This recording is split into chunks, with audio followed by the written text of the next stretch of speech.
Spicy mutton keema curry చాలా ఈజీగా చాలా ఫాస్ట్గా కుక్కర్లో ప్రిపేర్ చేసుకుందాము.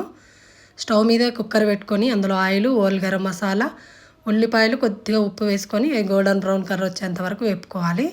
అందులో కొద్దిగా కరివేపాకు, పుదీనా, కొత్తిమీర, పసుపు, అల్లం వెల్లిపాయ పేస్ట్ ఇవన్నీ ఒకటేసారి వేసుకొని అవి కలర్ మారేంత వరకు ఉంచి అందులో 1/2 kg మటన్ కీమా వేసుకొని ఈ విధంగా కలిపి ఒక్కసారి విజిల్ పెట్టకుండా కుక్కర్ మూత మాత్రం పెట్టుకొని ఒక 5 నిమిషాలు కూరని ఈ విధంగా మగ్గించుకోవాలి. అందులో వాటర్ అంతా వెళ్ళిపోతుంది. ఇప్పుడు అందులోకి 2 పచ్చిమిర్చి చీలికలు, ఉప్పు, కారం, ఒక మామిడికాయ వేసిన, అది ఆప్షనల్ అండి, మీకు ఇష్టం ఉంటే వేసుకోవచ్చు లేదంటే లేదు. అందులో మన గ్రేవీ కోసం వేడి వేడి నీళ్ళని వేసుకుంటే తొందరగా ఉడుకుతుంది, టేస్ట్ కూడా చాలా బాగుంటుంది. ఇప్పుడు మూత పెట్టుకొని విజిల్ పెట్టుకొని ఒక 3 విజిల్ వచ్చేంత వరకు కూరను ఉడికించుకోవాలి. మళ్ళీ స్టవ్ ఆన్ చేసుకొని గరం మసాలా, ధనియాల పొడి, కొత్తిమీరతో వేసుకున్నామంటే మటన్ కీమా రెడీ.